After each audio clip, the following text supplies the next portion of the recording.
Now, Mr. Chair, I would like to direct my questions, Mr. Chair, to Rodrigo Duterte. Mr. Chair, noong October 28, sinabi ni dating Pangulong Duterte, under oath, sa harap ng Senado, and I quote, "I and I alone take full legal responsibility sa lahat na nagawa ng mga pulis. Pursuant to my order, ako ang managot. At ako ang makulong, wag yung pulis na sumunod sa order ko."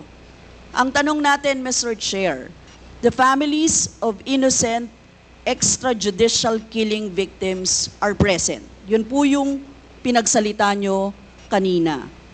So can the former president look them in the eyes and say once more that he takes full legal responsibility for the deaths of their loved ones, Mr. Chair?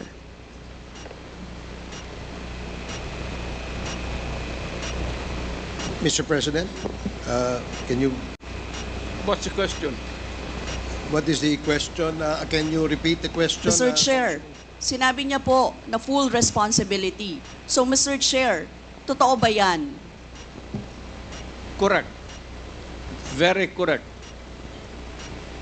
Since I was a president, yung nangyari pursuant to my order to stop the drug problem in this country, akin yun.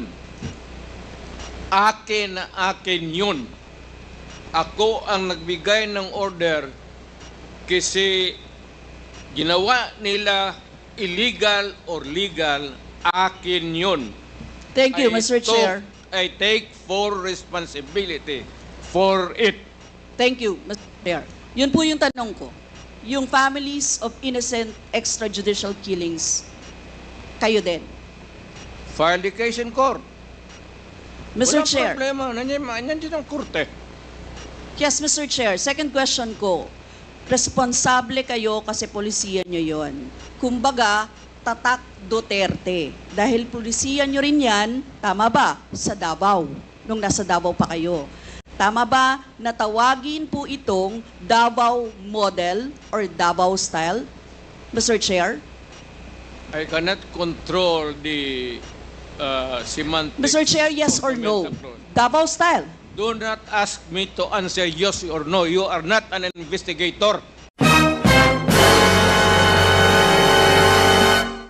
Mr. Chair, tayo po ay nasa investigasyon kasalukuyan, Yes, Mr. but you Chair. are not an investigator. Why are you asking me to answer Mr. yes Chair, or tinatanong no? ko lang na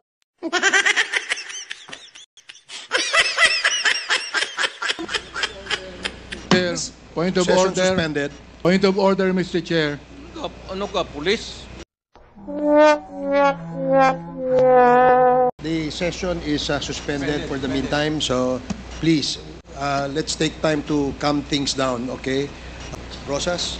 Yes, Mr. Chair. Napakasimple lang po ng tanong ko.